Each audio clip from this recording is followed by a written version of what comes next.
उनको उनका स्कूल के टीचर या प्रिंसिपल नील डाउन करके बिठाते हैं, बाकी बच्चों के साथ नहीं बिठाते हैं। बहुत डिस्क्रिमिनेशन है, बहुत डिस्क्रिमिनेशन है। 16 साल की लड़की थी जिसको हमने रेस्क्यू किया था, तो वो 60 साल की दिख रही थी। उसकी अच्छा। पूरी बॉडी बैट उसकी पूरी बॉडी बैटर्ड थी। ये बहुत फेमस केस था। उस आदमी का हाथी रॉड का था, जो मेन एक्यूज्ड है।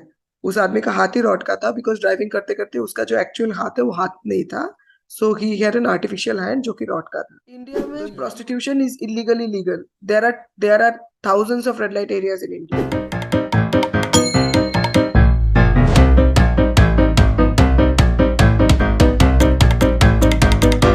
सो first of all thank you so much ma'am कि आपने हमें समय दिया और आज आप हमारे पॉडकास्ट पे आए हैं। एंड मैं थोड़ा पीछे के रेफरेंस से शुरू करता हूँ। तो कुछ दिन पहले मैंने दिल्ली क्राइम देखा था और ये नेटफ्लिक्स ओरिजिनल है और इसका सीजन 1 जो है उसमें जो स्टोरी है इट्स अबाउट निर्भया रेप जो 2012 में हुआ था। एंड आई बिलीव कि that time I was in class 9th। सो उस समय आई रियली डोंट नो कि इस एक इंसिडेंट की इंटेंसिटी क्या है। So I just want to know कि at that time are you doing this same work या फिर you are doing something else? And what was your first reaction when you heard such news? देखो, Nirbhaya case में तो I think I was kind of involved only in the case because जब हमने Nirbhaya case का incident सुना था, तो मैं किसी पुलिस स्टेशन में थी। मैं मेंशन नहीं करूंगी, मैं किसी पुलिस स्टेशन में थी और मैं किसी एसएचओ के साथ बात कर रही थी regarding a case of two trafficked children from Jharkhand. तो हम लोगों ने सुना कि कोई ऐसा ऐसा रेप हुआ है। तो हमारे मेरे लिए तो बहुत नॉर्मल मैटर था बिकॉज हम लोग जब क्राइम पे काम करते हैं इतना, तो gang rape is something that you keep on hearing. आप बहुत सुनते हो, तो आपको लगता है ठीक है, अनदर गैंग रेप है। ऑफ कोर्स द चाहे गैंग रेप हो चाहे नॉर्मल रेप हो, इट्स वेरी सेंसिटिव मैटर। तो सुना था। तो जब सुना तो लगा कि पता नहीं अनादर गैंग रेप है कैसा है। हमको नहीं लगा था, एटलीस्ट मुझे तो नहीं लगा था कि इतना मतलब हीनियस और इतना वायलेंट है। फिर हम उसी थाने में थे रात को बिकॉज इन्वेस्टिगेशन कर रहे थे। मुझे याद है मैं चप्पल पहनी हुई थी। I was not wearing a shoe और समथिंग, मैं चप्पल पहनी हुई थी। तो रात के टाइम पे फिर सुबह सुबह जब हम, जो खिड़की होता है ना, खिड़की में आपको पता है पुल करने से शटर बंद हो जाता है। हम्म। शटर शटर से बाहर झांक के देखते ऐसा लग रहा है पूरा दिल्ली उस थाने के बाहर है, विथ अच्छा। कैंडल्स। मतलब ऐसा नेक्स्ट डे सिचुएशन। सेम ही डे में मतलब अगले दिन ही उसके। उसी उसी दिन रात को ही, लाइक अर्ली मॉर्निंग, तब पता चला अरे यार ये तो भयानक वाला गैंग रेप है। लाइक फिर मैंने अक्यूज्ड को भी देखा personally. I have seen all the accused in the case. तो उसमें लोग बोल रहे थे कि जो मेन अक्यूज्ड है, उसने जिस जो मेन अक्यूज्ड है उस जिसने केस में, सुसाइड कमिट किया था। सुसाइड तो 2-3 लोगों ने कमिट किया था। जो मेन एक्यूज्ड है, लोग बोल रहे थे कि उसने actually he had inserted some kind of a metal rod and all that. हाँ। But the fact is that I don't know because I don't want to tell the details of the case that much. मैं उतना detail में नहीं जाती because it's trigger warning also, so it's better not to say. But I saw that the उस आदमी का हाथी rod का था, जो मेन एक्यूज्ड है। उस आदमी का हाथी रॉड का था बिकॉज ड्राइविंग करते करते उसका जो एक्चुअल हाथ है वो हाथ नहीं था। So he had an artificial hand जो कि रॉड का था। तो अच्छा। यही मैं मेंशन करना चाहती हूँ। बाकी ऑफ कोर्स वो बहुत बहुत बहुत सीरियस केस था। एम्स के सामने बॉडी को फेंका गया था and all that. So of course it's extreme violence. और उस टाइम पे I get just completed my masters, मतलब मैंने सिर्फ अपना मास्टर्स कंप्लीट करके जॉब ज्वाइन किया था। So it was a very very sensitive and a very bad case. Like मतलब ऐसा केस अक्सर हमारे गांव में भी होता है। इंडिया में हो, किसी शहर में हो, किसी टाउन में हो, विलेज में हो, जस्ट यही है कि वो रिपोर्टेड नहीं होता है। वरना ऐसे केसेस तो रेगुलरली होता है, specially interior villages of India में। अच्छा ma'am what is the one thing जो जब आपने अपने मास्टर्स किया आपको ये करियर फील्ड परस्यू करने के लिए क्या ऐसी चीजें जो आपको एक्साइटेड करती हैं? मास्टर्स करने के बाद मेरा कोई डिसीजन ही नहीं था कि मैं ये काम करूंगी। ये तो मैं जब एक गांव में गई और मैंने देखा कि बच्चे मिसिंग हैं, और फिर मुझे पता चला कि बच्चे मिसिंग नहीं है, ट्रैफिक हो गए हैं, तभी मुझे लगा, तभी मैंने रिसर्च करना शुरू किया, तभी मैंने ट्रैफिकिंग पे काम करना शुरू किया। वरना मास्टर्स के टाइम पे मुझे नहीं पता था कि मैं ये करूंगी। I was completely interested research करने में। I was really interested in research. That's really good ma'am. अच्छा ma'am I want to know कि व्हाट मतलब एग्जैक्टली ह्यूमन ट्रैफिकिंग है क्या आपके लिए, उसकी डेफिनेशन क्या है लाइक? मैं तो अलग से डेफिनेशन नहीं कर सकती। जो यूएन का डेफिनेशन है, यस। यूनाइटेड नेशन का डेफिनेशन है, वो है किसी भी इंडिविजुअल को आप एक जगह से दूसरी जगह अगर उसको इन्फ्लुएंस करके, ल्योर करके, डरा के, धमका के ले जाते हो, तो वो ह्यूमन ट्रैफिकिंग है। वो 3-4 कारणों की वजह से हो सकता है। नौकरी नौकरी का झांसा दो, प्यार का झांसा दो, शादी करोगे बोलो, उसकी जिंदगी बेहतर हो जाएगी ये बोलो। तो ये 3-4 झांसा देके अगर किसी को आप एक जगह से दूसरी जगह ले जाओ तो उसे ह्यूमन ट्रैफिकिंग कहते हैं। अच्छा मैम, इन टर्म्स ऑफ मतलब नंबर, आपको क्या लगता है कि कौन सा स्टेट सबसे वर्स्ट है in terms of human trafficking? देखो, पश्चिम बंगाल तो सबसे पहले आता है ह्यूमन ट्रैफिकिंग में, क्योंकि मुझे सबसे ज़्यादा पश्चिम बंगाल के केसेस मिले हैं और मुझे पता भी है पश्चिम बंगाल में सबसे ज़्यादा ट्रैफिकिंग होती है। हर स्टेट में होता है, ऐसा कुछ नहीं है कि किसी में कम किसी में ज़्यादा होता है, बट पश्चिम बंगाल में ज़्यादा दिखता है लाइक हमें। और ज़्यादातर होता है प्रोस्टिट्यूशन के लिए, पश्चिम बंगाल से फोर्स्ड मैरिज के लिए। बाकी स्टेट से भी होता है, लेकिन जनरली लेबर और फोर्स्ड मैरिज के लिए होता है। प्रोस्टिट्यूशन के लिए ज्यादातर पश्चिम बंगाल से ही होता है। बाकी है स्टेट्स, आंध्र प्रदेश है, बिहार है, like there are many many states. Ma'am, हर एक क्राइम के पीछे एक साइकोलॉजी होती है। लाइक मेरा ये मानना है कि इंडिया में ऐसा डिपार्टमेंट नहीं है जो क्राइम की साइकोलॉजी को अंडरस्टैंड करने की कोशिश करें।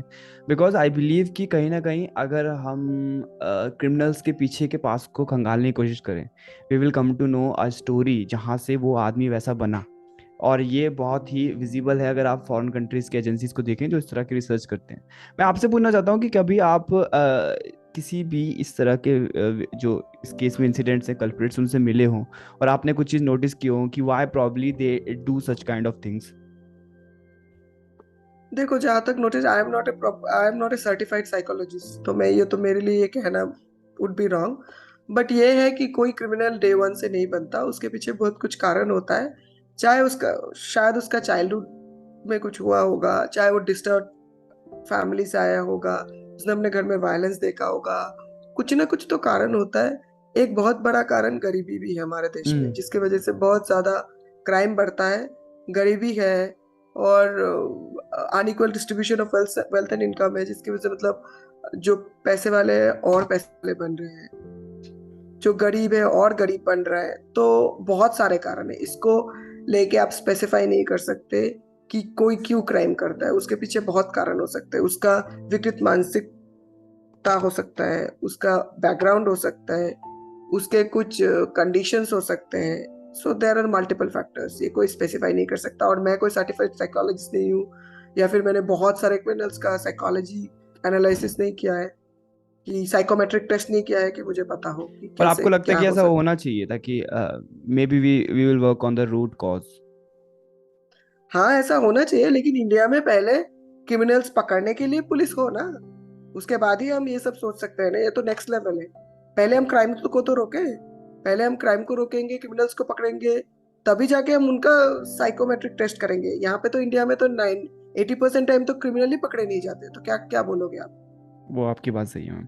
अच्छा ma'am, I just want to listen any story जो आपकी हो, जो वहाँ पे आपने रेस्क्यू कराया होगा और आपको लगा कि अरे ये तो ओवर द टॉप एक्सपीरियंस है, मतलब इन टर्म्स ऑफ बहुत इमोशंस। सारे हैं, बहुत सारे हैं। एक मैं तो मेंशन नहीं कर हाँ सकती जी। स्पेसिफिकली, बिकॉज बहुत उसमें बहुत ट्रिगर होता है लोगों को, इसलिए मैं मेंशन नहीं करूंगी। आप ये किसी कहीं पे चलाओगे भी तो भी लोगों को इफेक्ट होता है। बहुत केसेस है ऐसे। एक 16 साल की लड़की थी जिसको हमने रेस्क्यू किया था, तो वो 60 साल की दिख रही थी। उसकी अच्छा। पूरी बॉडी बैट उसकी पूरी बॉडी बैटर्ड थी। ये बहुत फेमस केस था, 2013 में दिल्ली में बसंत कुंज का केस था।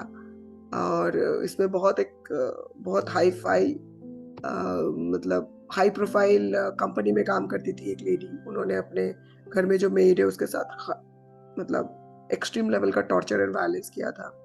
जब लड़की को सेक्सुअल रेस्क्यू की करके, या वैसे डोमेस्टिक वायलेंस काइंड?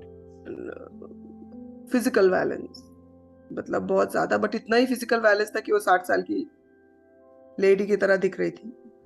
उसको जब हम हॉस्पिटल में ले गए थे, उसके हेड पे, सर के 3 से 4 बोन टूटे हुए थे, सर के, हेड के। बहुत सारा, वो एक्सट्रीम है, मैं वो एक्सप्लेन नहीं कर सकती, लेकिन वो एक ऐसा केस है। बाकी बहुत केसेस थे, फोर्स्ड मैरिज में भी बहुत केस थे। किसी को काट दिया था and all that, but extreme violence है वो सब, ऐसा बहुत केस है, मतलब एक स्पेसिफाई में नहीं कर सकते ऐसा कुछ केस। मैम ये जो डोमेस्टिक जो हेल्प हम मतलब हम यहाँ तो जहाँ पे मैं रहता हूँ आता है, इसका कल्चर इतना नहीं है, लेकिन जो आपके मेट्रोपॉलिटन सिटीज़ है ऐसा कहते हैं कि वहाँ जितने भी डोमेस्टिक है मेजॉरिटी वाइज भी उसमें भी अंडर एज के लोग होते हैं, उनको किसी तरह दिखाया जाता है कि ये एडल्ट हैं बट वो अंडर एज के होते हैं। आपका क्या मानना है कि ये सच है कि? हाँ, अंडर एज के होते हैं। मेरा देखो सुनो, मेरे मानने ना मानने से कुछ नहीं होता। वो नहीं आप डिपेंड काम करता है करते कि हैं। नहीं, वो डिपेंड करता है कि कौन डिमांड में है। अगर बच्ची छोटी है, चाहे वो प्रोस्टिट्यूशन हो, चाहे वो फोर्स्ड मैरिज हो, चाहे वो डोमेस्टिक लेबर हो, उसमें उसका एक्सप्लॉयटेशन ज्यादा हो सकता है, उसके शोषण ज्यादा हो सकते हैं, क्योंकि उसको अपने अधिकारों और अपने हक के बारे में पता इतना नहीं पता नहीं है। है। तो ऑब्वियसली माइनर्स का डिमांड बहुत ज्यादा है, इसमें कोई शक ही नहीं। मैम ये क्वेश्चन मैंने उस टाइम ही पूछा था आपसे, अब मैं फिर पूछ रहा हूँ कि what happen when you rescue girls और जो भी होते हैं जिनको आप रेस्क्यू करते हैं, उसके बाद आफ्टर लाइफ में उनको क्या चेंजेस आते हैं, what actually bring difference in their life? देखो सबसे बड़ी बात है तो वो डिपेंड करता है कि चेंजेस कैसे आने चाहिए।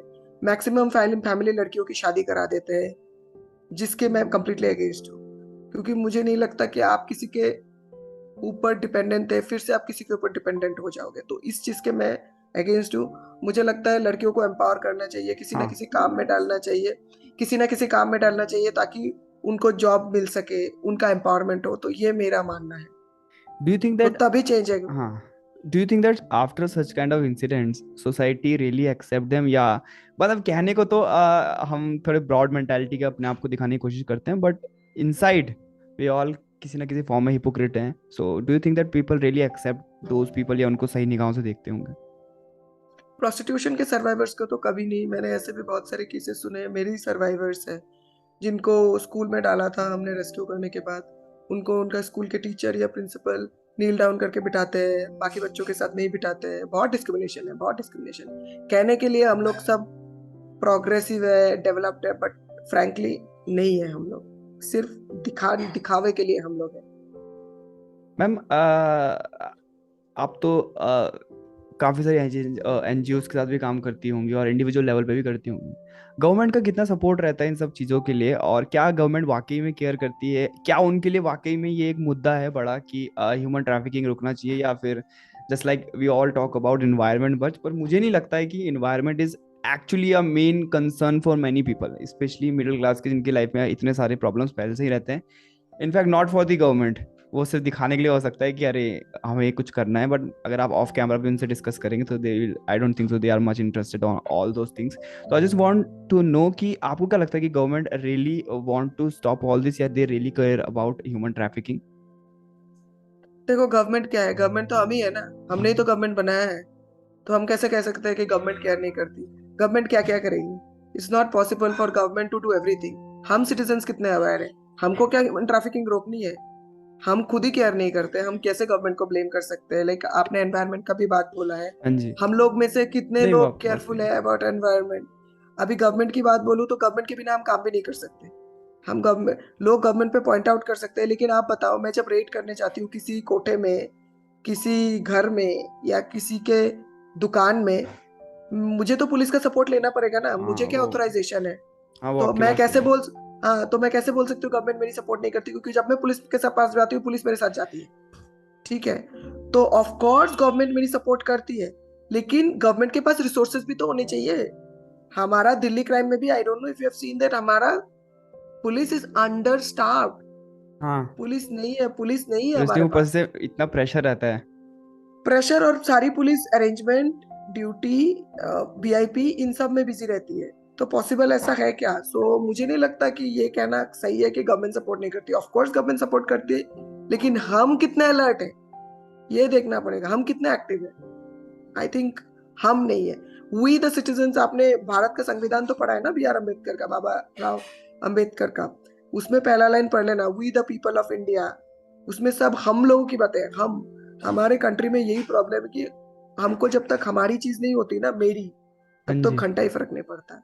ये आपकी बात इंसान को बिल्कुल सिर्फ सही है। मेरे से प्रॉब्लम है, मेरी मेरी मेरी मेरी, किसी को हम नहीं दिखते। हम सेल्फ सेंटर्ड है, सेल्फिश है, यही दिक्कत है हमें। ये सबसे बड़ा इशू है। Ma'am I just want to know कि कभी आपने मतलब सोचा भी क्या है, मतलब I am just asking your opinion, what if we legalise prostitution, like there are in many countries prostitution legal है, ठीक है ना, अगर हम लीगल कर देंगे प्रोस्टिट्यूशन को, तो do you think that this will help in reducing human trafficking, और इट देखो विल? हाँ बताइए। इसमें बहुत डिबेट है, मैं हाँ ना नहीं बोलूंगी because it's a very conflictive opinion. लेकिन मुझे लगता है कि अगर ये लीगलाइज कर दिया तो मैं माइनर्स का रेस्क्यू नहीं कर सकती। हाँ। माइनर रेस्क्यू करना पॉसिबल ही नहीं होगा मेरे लिए, क्योंकि आप सोचिए, आपका घर है, आपके घर में आके मैं आपके घर में रेड मार रही हूँ, मेरे पास वारंट नहीं है, मैं किस हिसाब से रेड मार रही हूँ, समझ रहे हो? तो उस हिसाब से अगर प्रोस्टिट्यूशन को लीगलाइज कर दिया गया तो मैं कोर्ट में जाके किसी बच्ची को रेस्क्यू नहीं कर सकती। मैम ये अब तो दिल्ली वगैरह में रही होंगी, और मैंने ये सुना है कि जो स्पा सेंटर्स वगैरह पे भी हैं, वहाँ पे भी इस तरह के रैकेट चलते हैं, हाँ, बहुत। एंड दोज आर लोकल, या वो बाहर से आई होती है लड़कियाँ? वो डिपेंड करता है एरिया टू एरिया, आपको इन्वेस्टिगेशन करने में ही पता चलेगा, ऐसे नहीं पता लगता कि कहाँ से आ रही है लड़कियां। बट या उसमें भी चलता है, लेकिन हर में चलता है ऐसा कहना बहुत ही नहीं। गलत है, ओके बस। मैम लेकिन होता है बहुत। दिल्ली में एक बड़ी फेमस जगह है, और आपने नाम सुना ही होगा, जीबी रोड का। आई और in fact during lockdown I even saw documentary, जहाँ पे मैंने देखा था कि विमेंस जो वहाँ पे काम करती है, वो एक्चुअल में घर से बन ठन के जाती है और वहाँ पे फिर मतलब काम करती है। इनफैक्ट देयर फैमिली में डोंट नो कि वो इस तरह के प्रोफेशन में है। I just want to know कि ये जीबी रोड चल कैसे रहा है, लाइक मतलब इनफैक्ट सभी को पता है, हमें पता है दूसरे स्टेट में रह के, तो मतलब वहाँ के अथॉरिटीज को पता ही होगा। तो क्या वहाँ पे प्रोस्टिट्यूशन का अड्डा है? I just want to confirm that first. Second, if yes तो हाँ, of course there is prostitution going on. So क्या वो मतलब किस हिसाब से चल रहा है, मतलब लाइक इट्स नॉट इलीगल और व्हाट? इंडिया में prostitution is illegally legal. There are thousands of red light areas in India. Allahabad में मीरगंज है, मेरठ में कबाड़ी बाजार है, नागपुर में गंगा जमुना है, ऐसे करके बहुत red light areas. West Bengal में कलकत्ता, वेस्ट बंगाल में सोनागाची है, सिलीगुड़ी में खालपाड़ा है, ऐसे बहुत रेड लाइट एरियाज है। इंडिया में prostitution is illegally legal, that's the thing, and it is running because a lot of people are, I won't say involved, but they are allowing it to run. So that's what I want to say. And one more thing I just want to ask ma'am कि do you think at prostitution रुकना चाहिए, मतलब it's like livelihood for many, so या तो हम उन्हें कुछ alternate दें, because I don't think so कि कोई विलिंगली ये काम करना चाहता है, लाइक ऑल्टरनेट नहीं हो सकता, ऑल्टरनेट आप नहीं दे सकते। मतलब नहीं, आप प्रोस्टिट्यूट इन आप टर्म्स ऑफ, प्रोस्टिट्यूशन में आप नहीं दे सकते। नहीं प्रोस्टिट्यूशन का एक ऑल्टरनेट नहीं कह रहा हूँ मैं, इन टर्म्स ऑफ जो पीपल उसमें इंडल्ज है, कुछ लोग विलिंगली भी होते हैं just because they don't have any उसमें अदर ऑप्शन। प्रोस्टिट्यूशन में जितना पैसा है उतना पैसा किसी काम में नहीं है, टू बी वेरी ऑनेस्ट। एक कस्टमर के साथ एक लेडी अगर जाती है तो उसको 250-500 रुपए मिलता है। वही लेडी अगर किसी के घर में झाड़ू पोछे का काम करेगी या कुछ करेगी, उसको महीने का 1000 रुपए मिलेगा, महीने का 5000 रुपए मिलेगा। यहाँ पे उसको दिन के 1000 रुपए मिलते हैं। तो आप खुद सोचिए ना, मैंने ये सब डिस्कशंस बहुत किए हैं बहुत सारे सेक्स वर्कर्स के साथ। तो मुझे ये आप ऑल्टरनेटिव नहीं दे सकते, because this people are informal, come from non formal informal set of education. ऐसा तो नहीं है they come from really educated background कि आप उनको कुछ डिफरेंट सोर्स दे सकते हैं, तो ऐसा पॉसिबल ही नहीं। दूसरी बात यह है कि मैं कोई नहीं हूं ये बोलने के लिए कि प्रोस्टिट्यूशन लीगल है इलीगल है। हाँ, मैं सिर्फ यही कह सकती हूँ कि अगर कोई किसी दूसरे इंसान को जोर जबरदस्ती प्रोस्टिट्यूशन करा रहा है तो मेरे हिसाब से वो गलत है। लेकिन अगर कोई अपने मर्जी से कर रहा है तो उसका खुद का चॉइस है, तो मैं कोई नहीं होती हूँ कि वो बोलने वाले। लेकिन किसी और से करवाने वाली बात को किसी और से by force, by lure, by influence, तो मैं उसको गलत कहूंगी। लेकिन बाकी कोई खुद से कर रहा है तो मैं उसको इलीगल नहीं कह सकती। पहली बात तो ये है। दूसरी बात ये है, आप बोलते हो कि प्रोस्टिट्यूशन के मतलब अगेंस्ट में आप कोई और काम दोगे, क्या काम दोगे? Do you guarantee the same kind of money? वो आप नहीं दे सकते, पहली बात है। दूसरी बात ये है, अगर आपने इनको काम पे भी डाला, झाड़ू पोछे के काम पे भी कोई भी फैमिली उनको हायर करेगी? No I don't think so. एक एक सो सो आपको खुद का आंसर का खुद का जवाब खुद ही मिल गया, तो आप नहीं, सोचिए। आई एम सेइंग कि अगर इफ हम इनिशियली ऐसा इकोसिस्टम बनाने की कोशिश करें, विच इज अगेन एक हाइपोथेटिकल सिचुएशन ही है, बट हाँ, आपकी बात सही है, बट चीजें रुकनी चाहिए आई गेस की। आप तो देखो, मुझसे ज्यादा एक्सपीरियंस है। प्रोस्टिट्यूशन तभी रोकेगी जब इंसान के खुद का कॉन्शियंस है ना, इंसान जब मन से पुण्य करने का सोचेगा। प्रोस्टिट्यूशन इसलिए चल रहा है बिकॉज डिमांड है। डिमांड है तो सप्लाई है। डिमांड जिस दिन बंद हो जाएगा उस दिन सप्लाई भी बंद हो जाएगी। लेकिन डिमांड बंद करने के लिए इंसान को ना अपने अंदर से, कामने से अपने करना। अंदर से अपने बात बात सिर्फ उसकी बात नहीं है। It's a $1 billion industry. हाँ, ऑब्वियसली। आप इस पर रिसर्च करो, ये कैसे कभी भी नहीं रुक सकती। कम हो वो सकती आपकी है, बात रुक सही नहीं है। सकती। आर्म्स, ड्रग्स और प्रोस्टिट्यूशन कभी नहीं रुक सकती भाई। इसमें जितना पैसे, अरबों करोड़ों रुपए मिलते हैं। और ह्यूमन स्मगलिंग या लोगों, इंसानों का बेचना एक ऐसा क्राइम है ना। देखो, आर्म्स को आप एक बार बेच सकते हो, ड्रग्स को आप एक बार बेच सकते हो, इंसानों को आप बार बार बार बार बार बार बेच सकते हो। तो ये कभी नहीं रुक सकती। जब आप किसी भी सेक्स वर्कर से मिलती हैं, so what are their reviews like कि मतलब उनका लाइफ का क्या रहता है हिसाब से, मतलब whether they are happy in their work or whether they just want to go out and change something? नहीं, ये तो ऐसा तो मुझे किसी ने नहीं बोला they are happy. They have been pushed into it because they were lured by somebody in love and all that and they were sold off. तो वो लोग चेंज कैसे करेंगे यार? उनको खुद को पालना है। So how they will change things? पहले वो अपने लाइफ में बेसिक नीड्स को मीट करे, तभी वो कुछ चेंज कर सकती है ना। मैम, मैंने ना काफ़ी सारे रिसेंट इंसिडेंट देखे हैं, जैसे जब भी कभी भी रेपिस्ट की बात आती है तो हम we are trying to check their educational backgrounds, और कभी कोई अनएजुकेटेड बैकग्राउंड से होता है तो हम एक तरह से स्टीरियोटाइप करने की कोशिश करते हैं, अरे इनको तो एजुकेशन नहीं मिली है, just because of that they are doing this.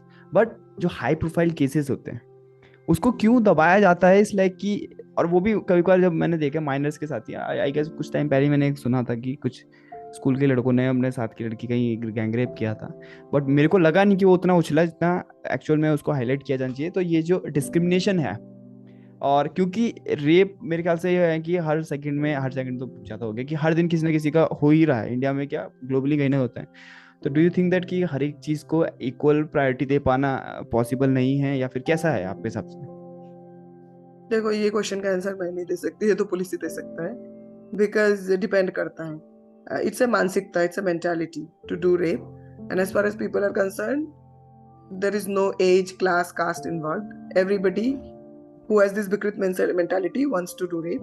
और दबाने की बात है, वो तो क्राइम, हर क्राइम कोई पैसे वाला दबा सकता है। चाहे वो ड्रंकन ड्राइविंग हो, चाहे वो किसी का अब्यूज करना हो, चाहे रेप हो, चाहे कोई राइट्स हो, तो पैसे वाले लोग तो हमेशा उसको दबाने की कोशिश करेंगे। तो इस पे तो like there is no comments that I actually think I can give because I am not eligible to give it. ये सारे questions I think you should ask to a police officer या फिर somebody who deals with rape cases more, because I don't deal with rape cases that much. आपकी बात बिल्कुल सही है, उनसे पूछ लो कि मुझे ही अंदर डाल दिया। मैं एक चीज पूछना चाहता था कि डू यू थिंक दैट कि like, I don't think so कि हमारे सोसाइटी में sex education is very common, और मेरे को नहीं लगता कि इतनी सेक्स एजुकेशन दी जाती है। डू यू थिंक दैट कि अगर हम प्रॉपर सेक्स एजुकेशन प्रोवाइड कराएं from the base level, so such kind of things can stop, और कुछ परसेंटेज तक रुक सकती है? आपको क्या मानना है? हाँ, हो सकती है। सेक्स एजुकेशन के बारे में बात करना बहुत इंपॉर्टेंट है। इस डिस्कस करना ओपनली बहुत ज्यादा इंपॉर्टेंट है, because the more you discuss, the more लोगों के स्टीरियोटाइप्स चेंज होंगे।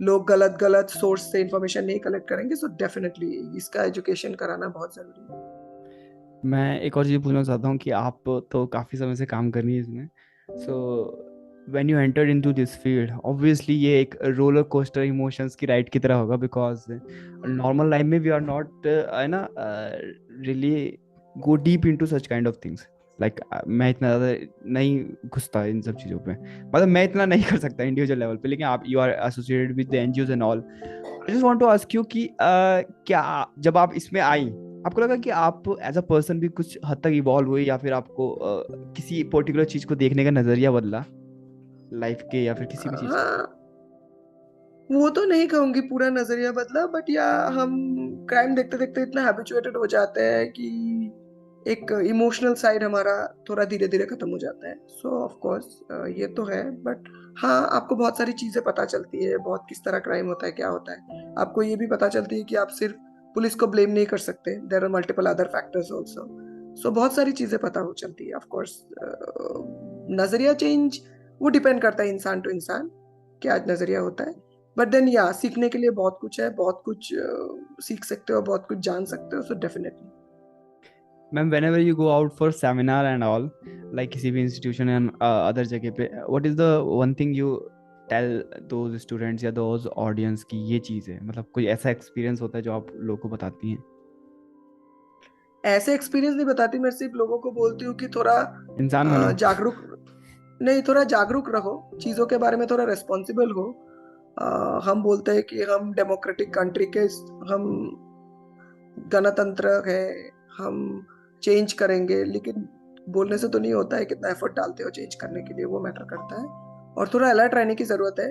हम हमेशा अपने आप में ही बिजी रहते हैं, अपने आप से निकल के आसपास देखो क्या चल रहा है, बहुत सारा क्राइम रुक सकता है। आई बिलीव कि जब तक आदमी के घर में खुद आग नहीं लगती तब तक उसको फर्क नहीं पड़ता है।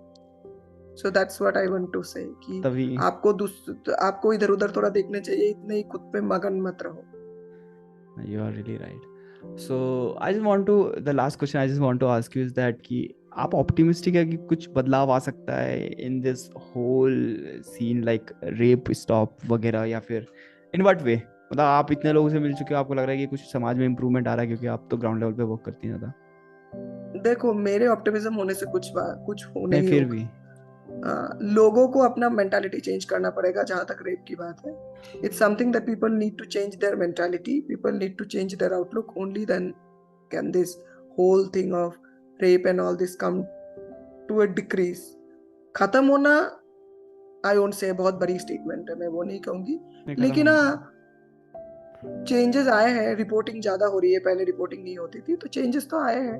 ऑप्टिमिज्म क्या, ऑप्टिमिज्म देखो, क्या बोलते हैं उसको, फॉल्स ऑप्टिमिज्म रह के कोई फायदा नहीं है। हाँ, हमें काम करना होगा, तभी चेंज रियलिटी होगा। में। तो तभी होगा चेंज। एक और चीज़ मैम, मैंने जो हाल के सालों में बड़ी नोटिस की है कि अब जैसे कोई भी इंसिडेंट होता है, बड़ा ही वो रहता है कि आपका कम्युनल एंगल लोग अब देखने लगे हैं। डू यू थिंक दैट कि ये बहुत ज्यादा होने लगा है कि किसी भी चीज के लिए कम्युनल एंगल बहुत लोग देखने लगे हैं?